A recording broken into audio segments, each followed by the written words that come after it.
આજે તો આપણા ભાણીબાનો બર્થડે, તો હેપી બર્થડે ભાણીબા અને જય માતાજી દાદાને. આગલો મિની વ્લોગ ન જોયો હોય તો જોતા આવજો ને સ્વાગત છે મિની વ્લોગ પાર્ટ 2 ની અંદર. મેન મારા ભાઈ તકીલા સોડા પીધી, મારા ભાઈથી તો જઈ સોડા ઢોળાણી નહીં અને આપણે તો પીતા આવડતી નથી એટલે આપણે તો થોડીક ઢોળાઈ ગઈ સોડા પીધી. ત્યારબાદ અમારે ફ્રીજ માટે બરફવાળા ખાનાનું એક ઢાંકણું લેવાનું હતું તો અમે આવી ગયા દુકાને, લઈ નાખ્યું છે ઢાંકણું ઓરિજિનલ વર્લપૂલનું. ત્યારબાદ હું મારો ભાઈ નીકળી ગયા મેડિકલ થોડીક દવા લીધી. ત્યારબાદ રસ્તામાંથી બીજો પણ સામાન લીધો અને અમે નીકળી ગયા ઘરે જવા માટે અને પછી અમે આવી ગયા સીધો મસાલો ખાવા માટે. મસાલો આપણે તો ખાતા નથી પણ આપણા ભાઈ માટે લઈ લીધો છે.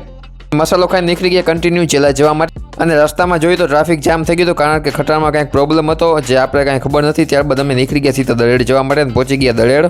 ત્યારબાદ અમે આવી ગયા થોડી ખરીદી કરવા માટે, ખરીદી કરીને નીકળી ગયા ચેલા જવા માટે. આ શું છે મિત્રો તમને ખબર હોય તો કમેન્ટ કરી દેજો. ત્યારબાદ મારા ભાઈને થોડુંક વેલ્ડિંગનું કામ હતું તો હું અને મારો ભાઈ તે લોકેશન ઉપર આવી ગયા ને ત્યાં થોડુંક કામ હતું તો સામાન ઉતારી અને અમે નીકળી ગયા ઘરે જવા માટે અને ઘરે પહોંચી ગયા અને થોડાક કપડાં અને બેગ પણ લઈ લીધો છે. ને આ છે ફ્રીજનો ડોર જે આપણે ફિટ કરવાનો છે તો ચાલો એનું અનબોક્સિંગ કરીને ફ્રીજમાં સીધો ફિટ કરી નાખીએ.